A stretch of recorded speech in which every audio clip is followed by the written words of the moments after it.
कहानी की शुरुआत एक शहरी चौक से शुरू होती है। यहाँ अभी अभी सीमो नाम का एक लड़का रिक्शा से उतरा था। सीमो चौक में ही बनी एक फूड स्टॉल पर काम करता था।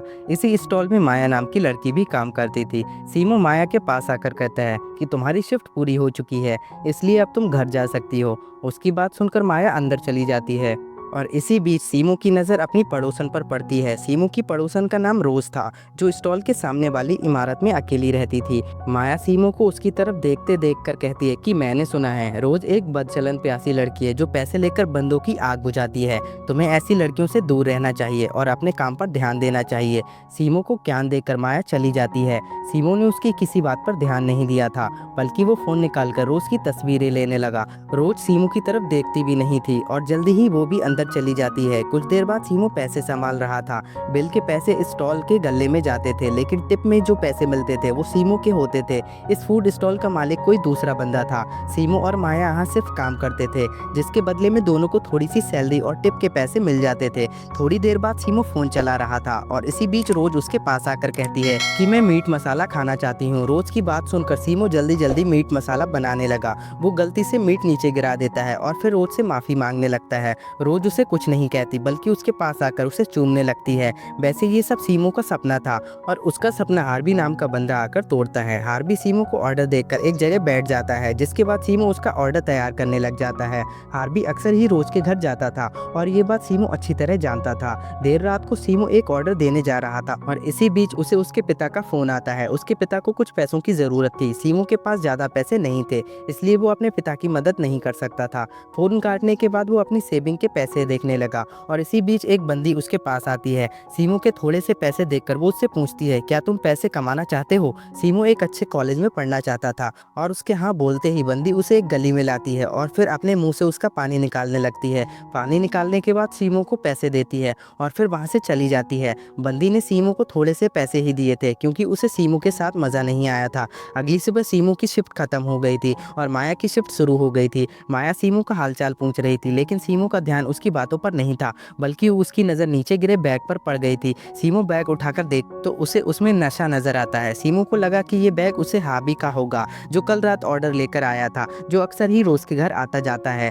फिर वो बैग अपने पास रखता है और फिर एक लिफाफे में मीट मसाला भी डाल देता है। इसके बाद वो उसी इमारत की तरफ बढ़ने लगा जिसमें रोज का घर था। रोज के पास आकर वो कहता कि तुम्हारा दोस्त अपना बैग मेरे पास भूल गया था। इतना कहकर वो रोज को पहले बैग दे देता है और फिर मीट मसाले वाला लिफाफा देता है। रोज उससे पैसों के बारे में पूछती है, लेकिन सीमो उससे पैसे नहीं लेना चाहता था। रोज उसकी बातें अनसुनी करके पैसे निकालने लगती है और तभी एक बंदा रोज के घर आता है, जिसके बाद रोज दरवाजा बंद कर लेती है। सीमो समझ गया था कि ये बंदा रोज की गुफा में धमाके करेगा और फिर उसे पैसे देकर चला जाएगा।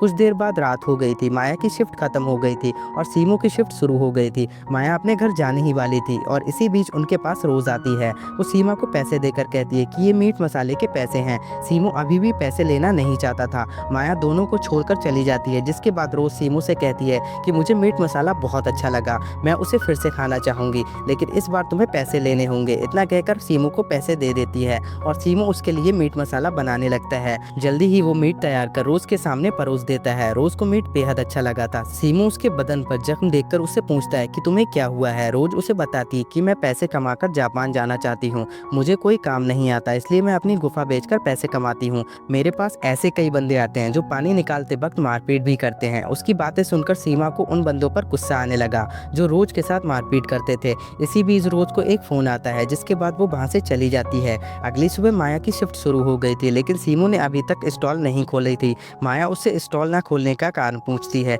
जिसके बाद जवाब में सीमो कहता है कि मेरा मन नहीं था, इसलिए मैंने स्टॉल नहीं खोली, मुझे रोज की चिंता हो रही है, वो बेचारी पैसे कमाने के लिए पता नहीं क्या क्या सहती है। उसकी बात सुनकर माया कहती है कि तुम्हें उसके बारे में ज़्यादा नहीं सोचना चाहिए, वो सब कुछ अपनी मर्जी से कर रही है। मैं भी तुम्हें बेहद चाहती हूँ, लेकिन तुमने कभी मेरे बारे में इतना नहीं सोचा। इतना कहकर वो सीमो को चूमने लगी। देखते ही देखते सीमो इतना गर्म हो गया कि वो साला उसकी गुफा में धमाके करने लग जाता है। कुछ देर बाद रात हो गई थी। सीमो बाहर बैठकर रोज का घर देख रहा था। रोज के पास आज कोई अमीर बंदा आया था। उसकी गाड़ी देखते देखते सीमो सपना देखने लगा कि काश वो अमीर होता। वो रोज के पास जाकर उसे बहुत सारे पैसे देता और फिर उसकी गुफा में धमाके करता। मगर सीमो का सपना जल्दी ही टूट जाता है, है क्योंकि उसकी नज़र रोज़ के घर पर पड़ गई थी। सीमो को देखते ही देखते अमीर बंदा भी अपने घर जाने लगा। कुछ देर बाद सीमो के पास एक बंदा आकर ऑर्डर देता है। ऑर्डर देने के बाद वो फ़ोन पर बात करने लगा जबकि सीमो ऑर्डर तैयार करने लगा। बंदा फ़ोन पर रोज़ को बुरा भला भी कह रहा था और साथ ही साथ रोज़ का मजाक भी उड़ा रहा था। बंदे की बातें सुनकर सीमो को इतना गुस्सा आता है कि वो साले के ऑर्डर में कचरा मिला देता है, जिसके बाद वो बंदे को ऑर्डर देता है जिसके बाद बंदा वहाँ से चला जाता है। बंदा ऑर्डर लेकर सीधा रोज़ के घर में जाता है। सीमो को देखते ही देखते जल्द ही दोनों बाहर निकलकर उल्टी करने लगे। सीमो को लगा था कि ऑर्डर से बंदा ही खाएगा, लेकिन बंदे के साथ साथ रोज़ ने भी खाया था, इसलिए दोनों की तबीयत बिगड़ गई थी। बंदे के जाने के बाद सीमो जल्दी जल्दी रोज़ के पास आता है और उसे दवाई खिलाकर ठीक करता है। ठीक होते ही रोज़ उसे जाने को कहती है क्योंकि उसके पास एक ग्राहक आने वाला था। सीमो उसकी बात नहीं सुनता और उसे आराम करने को कहता है। देखते ही देखते रोज़ सो जाती है, जिसके बाद सीमो उसे बिस्तर पर लिटा देता है और फिर कमरे की सफाई करने लगता है। सफाई करते करते उसे वही नशे वाला बैग मिलता है जो उसे स्टॉल में मिला था और उसने उसे रोज़ को दिया था। सीमो कुछ सोचकर बैग को कचरे में फेंक देता है और फिर वहाँ से चला जाता है। अगली सुबह सीमो काम कर रहा था क्योंकि माया आज देरी से आने वाली थी। इसी बीच रोज़ भी खाना खाने में सीमो के पास आती है। सीमो उसे बैठने के लिए कहता है, जिसके बाद रोज़ एक जगह बैठ जाती है। सीमो जल्दी जल्दी मीट मसाला तैयार कर उसके सामने रखता है। इसके बाद वो उसके पास आकर बैठकर कहता है कि मैं तुमसे शादी करना चाहता हूँ और मैं तुम्हें बेहद खुश रखूंगा। रोज़ उसकी बात को मजाक समझकर टाल देती है। सीमो आगे कहता है कि मैंने कल रात एक ऑर्डर में कचरा मिलाया था और उसी के कारण तुम्हारी तबीयत बिगड़ी थी। सीमो उसे सब बताकर माफ़ी मांगना चाहता था, लेकिन रोज़ गुस्सा होकर जाने लगती है।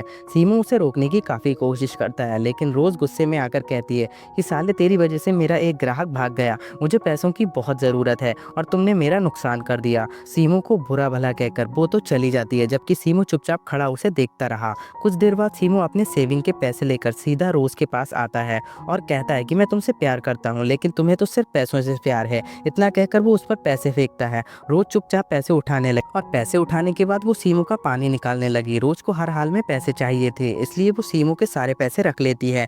पानी निकालने के बाद सीमो जैसे ही जाने लगा तभी हार्वी अंदर आकर उसे पीटने लगा। वो उसे मारते मारते उससे बैग के बारे में पूछता है। वो उसी नशे वाले बैग के बारे में पूछ रहा था जिसे सीमो ने कचरे में फेंक दिया था। वो बैग हार्वी का था और वो उसके लिए बेहद ज़रूरी था। वो अभी सीमो को मार ही रहा था कि इसी बीच पुलिस की आवाज़ सुनकर भाग जाता है और उसके जाते ही रोज़ भी सीमो को बाहर निकाल देती है।